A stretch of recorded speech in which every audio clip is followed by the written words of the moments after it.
Garrett Simmons coming at you for another episode of the Korn Ferry Tour Junkies podcast. I wanted to say presented by something and listen to so many podcasts today. Not presented by anybody, I guess presented by the Tour Junkies, none other than yours truly, DB and Pat Perry. Go listen to their picks this week on the Heritage. We had a great week last week off for the Korn Ferry Tour. I actually was down in Augusta meeting DB in the flesh, drinking a couple cocktails, betting on golf, firing on prize picks. A lot of you guys saw me on the chat last week with DB in the Nut Hut. If you're not a member of the Nut Hut, get on the damn Nut Hut. It's the place to be for all your touts, picks, humor, you name it, all things golf, all things betting, depending on the hour of the day. Things could get a little bit wild. This week we are down in Arlington, Texas for another week of the Korn Ferry Tour at the Veritex Bank Championship at Texas Rangers Golf Club. It's actually the first golf club branded with a Major League Baseball team. Opened up in 2019, so the golf course is new. Obviously, the event is new. We had a winner there last year, the first event last year. And so we will dive into that into a little bit. Scotty Scheffler obviously taking home the green jacket in Augusta.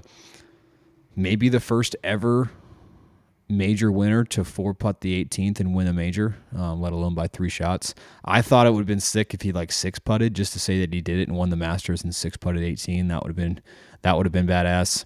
I know there was a couple bad beats. I didn't have any of them. I know there was some Unders Club bad beats with him needing to 2-putt the last and him obviously making a debacle out of it. Good for Scotty. Spent a little time with him on the Korn Ferry Tour, my last season down there. Paired with him a couple times. I know there's a lot of people that, you hear stories about them maybe not being as great as they look on TV in person.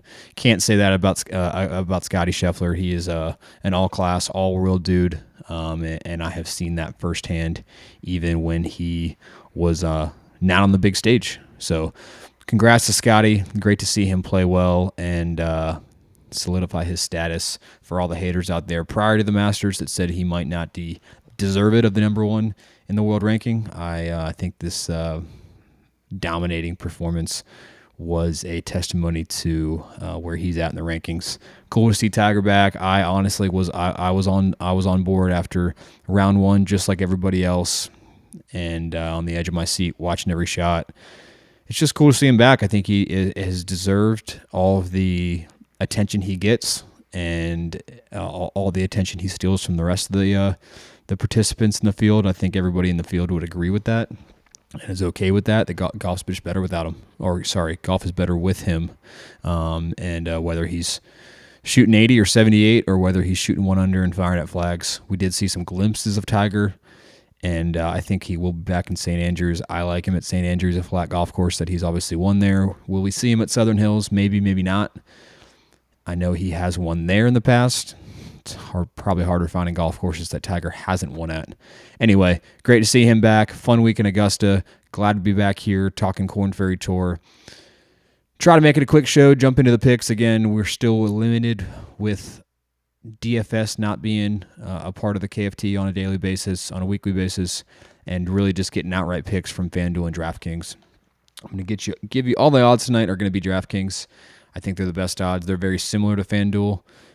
Tonight, those are going to be or this week, those are going to be the 2 big books to look at as far as betting books on the Korn Ferry Tour. Not a lot to go off of as far as real past performance. Again, we just had the event last year and a new golf course, and so it's going to be new to not only the rookies but a lot of the other people that didn't play last year. So I really am honing in on all the guys that played well last year that have 1 year under their belt.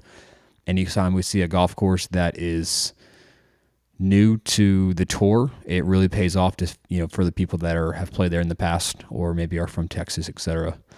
Spaz Bit, what up? Actually looking at the live chat tonight. 2 people in now, 3 people. Let's go, baby. Let's go. Build momentum. Like I said earlier, new course, par 72, just over 7,000 yards.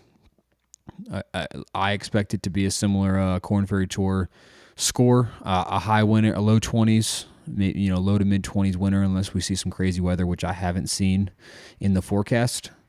So yeah, let's jump into the favorites.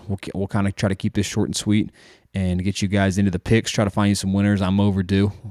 I know I came off to a bang week one. Again, it's hard to pick an outright winner, but I'm feeling comfortable. I'm feeling good. I think we're going to find somebody here either this week or next. Favorites 50-1. I picked this guy in the past. I like him again this week. He has played well here in the past and is knocking on the door.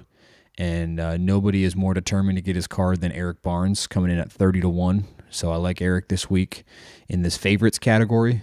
Another favorite I like that's actually better odds, I should have named him first, is Juan. Again, funky guy. I'm sure you guys have seen some of his warm-up routines on Instagram. The dude's a nut job, but he's really good. Has played here well in the top 5 here last year. Has been knocking on the door a couple times this year. So again, 20-1, not great odds for a Korn Ferry Tour winner, but if we are going to pick somebody in that favorites category, I like Juan from China coming in at 20-1. Next category, mid-range, 50 to 80-1. Again, these are all DraftKings odds. I think they look the best this week. I like Nick Hardy coming in at 55-1, a guy that has showed he's got game with his performance on and off the PGA Tour, a stud in college. I like him to come out banging. He's determined to have a good week, so I like Nick Hardy 55-1. Another guy I like that don't think I've mentioned yet this year on the pod, I like Paul Haley. T11 last year. He's coming in at 75-1. Again, I can't stress enough about the importance of a new golf course, being new to everybody. And so these guys that played well last year that are in the field, I like loading them up and firing them. Long range, I'll throw out a couple names here. I don't always like picking past winners, but at 75-1, Tyson Alexander, again, teetering that mid-range to long-range category. Won here last year.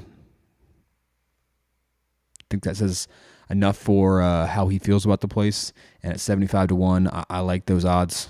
And I think there's good value there taking him at 75-1.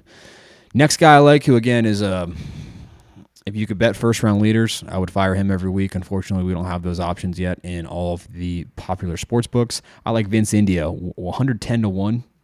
Coming in to win. I think he's been knocking on the door. He's dying for his PGA Tour card, hasn't had it yet. And so I like Vince India coming in 110-1. There's great value there. Another long shot I like at 120-1, George Cunningham. Sounds like a founding father, but it is not. It is a professional golfer. He finished T11 here last year at the Veritex Bank Championship in 2021 at the inaugural event. Again, a guy who's played played well here. This is a tour where anybody can win. It's not like the Masters where you're dealing with all these past champions and there's only X amount of people to beat. Anybody in this field can win. I like George Cunningham. Anytime you get a professional golfer coming in who's played well here at 120-1, love it. Jump on George Cunningham. Long shot. This is a guy who's been on and off the PGA Tour for a while. Has had some good starts, has kind of been back and forth, and has battled with going back and forth between the two tours. Again, another guy, T3 last year at the Veritex Bank Championship. Brett Druitt, 140-1. It's a guy who's won on the Korn Ferry Tour. It's a guy who's played on the PGA Tour. And again, let me reiterate, anybody can win. And if a guy has won here and played well last year, bomb, you heard it now, 140-1. To win the Veritex Bank Championship. I didn't touch on guys I'm fading. Let's go through the odds now and just look at some people that I would like to maybe fade. Sean O'Hare is a guy who we've seen up here in the on the top of the odds every week. Great dude, PA guy. Have some ties with him and his team. But I just don't think he's got the drive. Me and Pat talked a little bit about it last week or 2 weeks ago on the show, talking about the drive with some of these PGA Tour guys. I think Sean's trying to get his reps in. I think he's played golf at the highest level. I don't think it gets his little pecker hard coming out to Dallas and playing well in a Korn Ferry Tour event. Sure, does he want to play well? Does he have that drive and motivation? Is there enough stuff on the line to win like some of these other guys? Maybe not. So I like fading Sean O'Hare in that favorites category. A couple, maybe I'll throw you out one more mid-range to fade that I just don't love.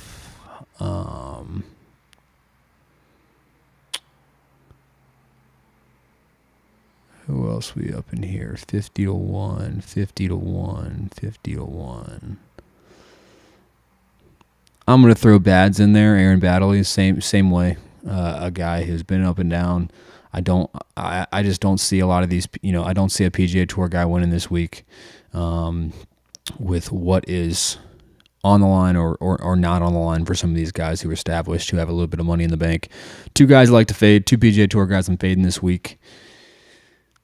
Yeah, should be a fun week. Again, it's going to be a little bit of crapshoot with a tournament that we have not seen a lot of events played in the past, just with the golf course being only a couple years old. But excited to see what happens, to get back on the Korn Ferry Tour, and again, praying for some of these odds makers to release some more odds so we have a little bit more stuff to fire on. I am hopefully going to be around the Nut Hut more, doing some stuff with DB and Pat, some prize pick stuff, some PGA Tour stuff, and add in a little bit of that young flair to their old ass demographic, and hopefully tailor to some of you guys. I think that's all I got. I know I mentioned the Nut Hut earlier. Join the damn Nut Hut. It's the best thing you'll ever do. I'm in there with the Sandy Lyle picture. That's another thing we didn't touch on. Where else can you find a group of degenerate golfers betting on Sandy Lyle and Larry Mize's Amen Corner score? We had a fun time with that. And I think I actually do owe Pat some money. Pat, if you're listening, send me your Venmo, and I will pay you for that side bet. I believe I had Sandy Lyle and Mize edge to mount day one. Of course, day two, he makes all pars and comes through. But yeah, join the Nut Hut. We got a lot of cool things going on. Sign up for the live event. Look forward to hearing you guys, seeing you guys. Yeah, Spaz bit. I will be in more in the Nut Hut, Spaz. Don't you worry. I'm going to come in and raise some hell and give Pat some shit. I think he's getting a little bit sensitive. I mean, I think DB knows it's just a little bit of banter. I think Pat can get under his skin a little bit, which we love to see. We really do love to see. So that's all I got for tonight. Throw some outright winners on, sprinkle some stuff on, and keep those screens green. And we will see you guys next week for the Huntsville Championship in Alabama. Looking forward to that one. Hopefully we'll have a good guest on to entertain you guys other than just my dumbass. And we will see you guys next week.